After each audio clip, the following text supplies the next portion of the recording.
Pregnancy has its upsides as well. What are you bouncing up and down at? It's good for inducing labour. I'm like proper excited. I'm like grinning from ear to ear. We are about to go on the morning walk, which we have been doing to try and help get this baby along. I'm so tired. Labour inducing. I'm so tired. I just literally want to have this baby now. It's not even a joke. Hold on.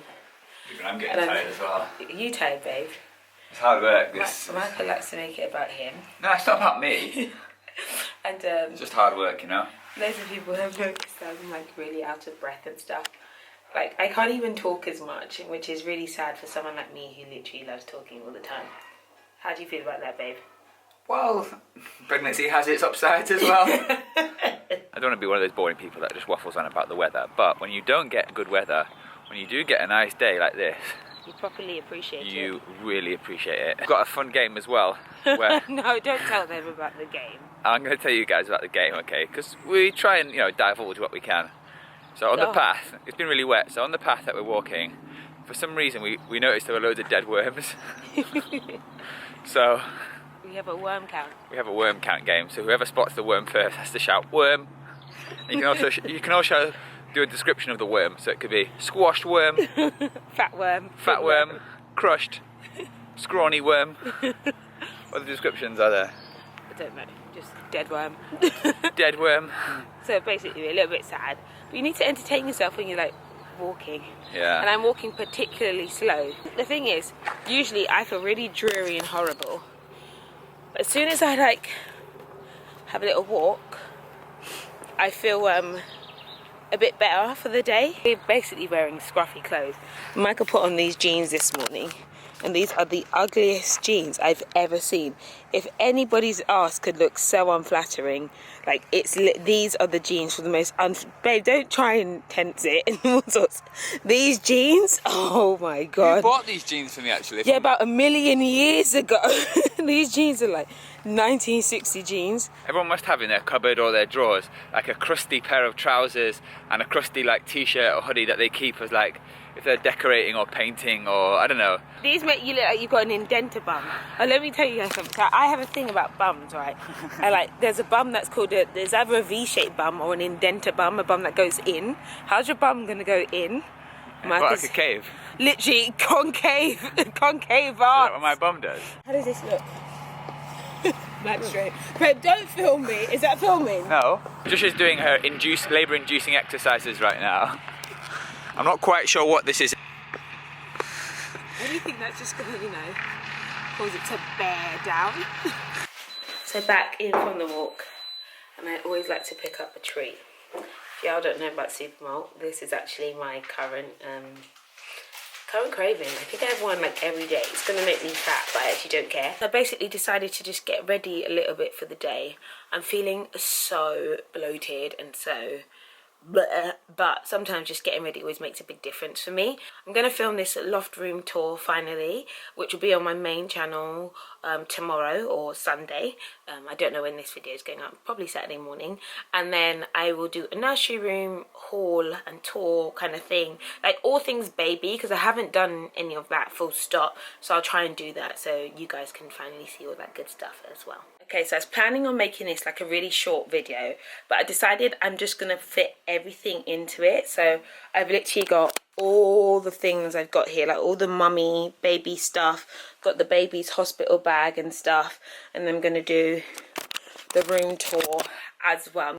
So this is a really kind of weird time in our lives at the moment, because obviously the baby is very imminent. It could come any day right now. We can't do a huge amount of stuff just due to the kind of like obvious physical limitations that there are. So it's kind of a weird time, because it's like we're almost stuck in limbo. But being the kind of workaholic type of person that Patricia is, she has taken it upon herself to go and shoot some videos, which I don't mind. I kind of do any of the heavy lifting or setting up kind of stuff, and then she sits down when the cameras are rolling and does her thing. But I like to leave her to it, so that is what she's doing. It's not too strenuous, and it's probably quite a good thing to do to keep your mind busy. I, on the other hand, have taken it upon myself to become Master Chef. And when I say Master Chef, what I actually mean is probably more like trying to throw together something relatively edible in the kitchen. Kind of comfortable on the sofa though, but also kind of hungry at the same time. Right, food time. What I'm going to do is some sweet potatoes. I'm going to wash, chop those up and bake those. Some salad, carrots, cucumber, some tomato, some beetroots, some other stuff, and some fish. Step number 1, sweet potatoes, chopped up, a little bit of oil, a little bit of seasoning on them. I'm going to put them in the oven. Downstairs, and Michael's done such a nice little spread here. It's very funny. He doesn't make this effort for me. I was like, geez, like all spreads and all sorts. Take that back. I do make the effort. When the posh people are in town, you get all posh. Look at the table. Like, jeez, like. She gets salmon and she doesn't appreciate it. Anyway, I appreciate everything. When I'm cooking and Patricia's not around, when she comes into the kitchen, I always feel this sense of pressure. Why? Because it's like the chief inspector has come into town. Michael's mum has literally, like, I'm literally so emotional right now. I wish they would like to be on camera. I don't know why they don't like to be on camera. But like, she's made the garden just look pretty. Like, if they've got flowers and stuff, Mike's dad is like working in the back as well, and she's planting all these like nice plants on the path. It just is. So, mummy, even though you don't like being on camera, which I understand since you work in the public sector, we appreciate you. We appreciate you. We thank you, and we're very grateful. You're OG. You're a triple OG. OG. Quadruple OG. OG swag.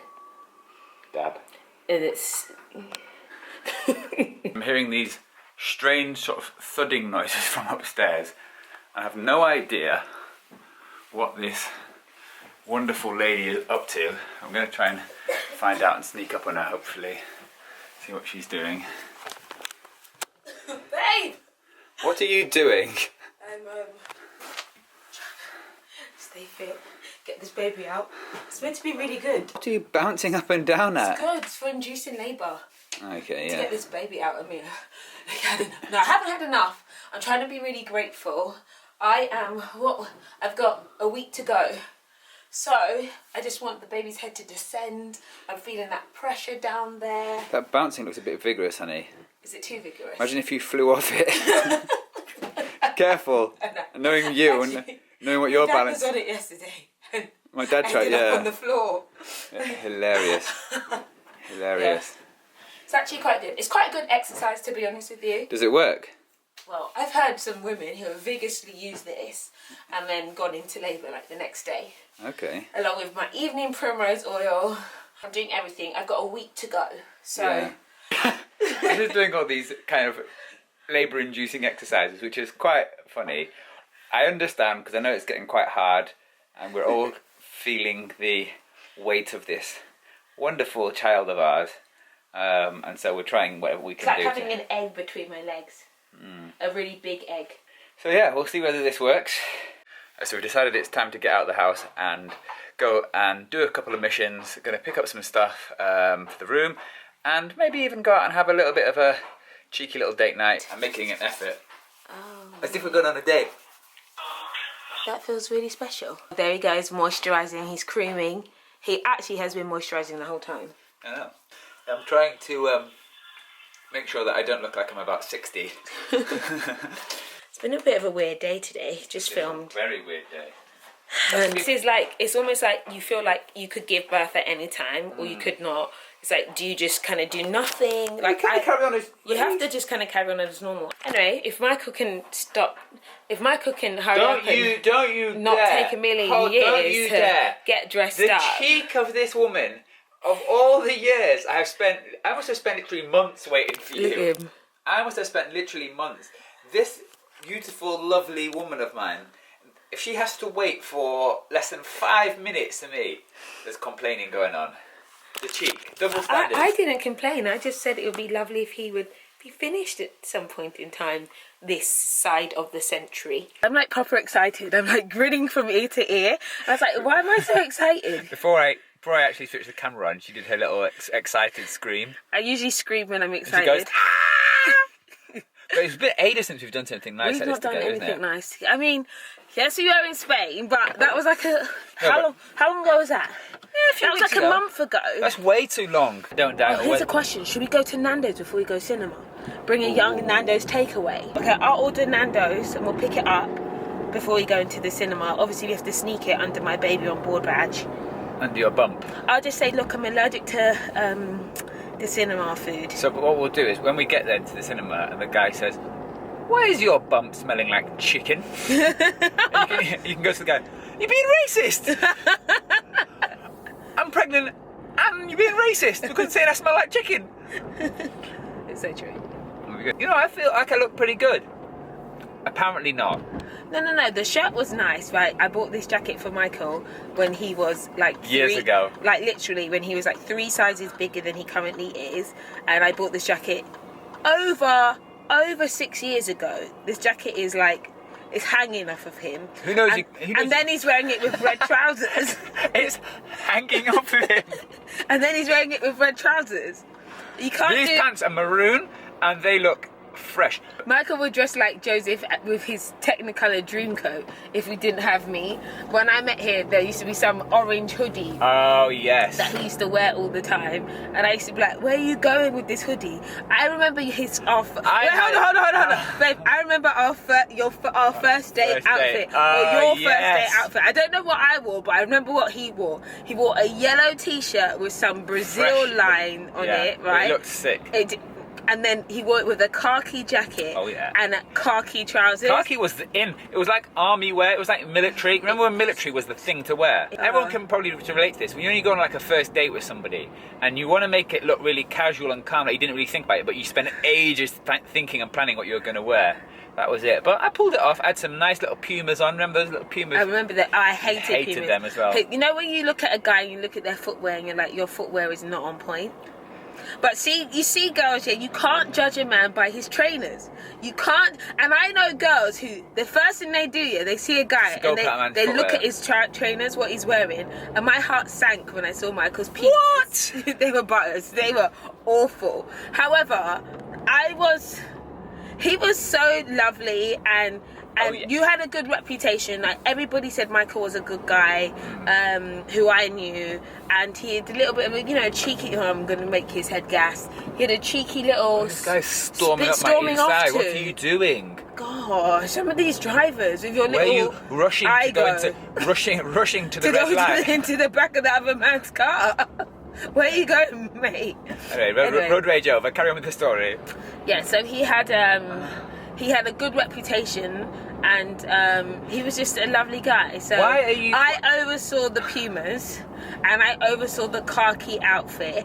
So we got the takeaway Nando's. Patricia's going to try and sneak it in. Have a look at this. Where is it? Stealth mode. Stealth mode. Bam! Getting our tickets. I'm scared that you can smell the Nando's. Hardcore right now. You're going to have to run past that. I'm literally going to be like, I really need to use the toilet. We made it in. We're successful. We have the hidden Nando's. They just come out of the movie now. I would say it was worth watching, but not the best movie in the world. Yeah, we watched Deadpool instead of Batman versus Superman. What do you think, babe? I enjoyed it. I thought it was good. It had quite American humour, but it's kind of like an easy watch. Not that funny, but it was kind of funny. I thought it was funny. It was alright funny. I wouldn't necessarily rush to watch it again, but yeah. It was alright. I thought it was alright. It didn't feel like a waste. Home now from the cinema. Very fun night, actually. Just doing simple cinema, but that was really good. We haven't been out for quite a long time. Well, it feels like a long time, so very good night. Thanks for watching. We'll see you next time. Today's the 25th of March 2016, which is me and Patricia's 4th wedding anniversary. But basically, I kind of forgot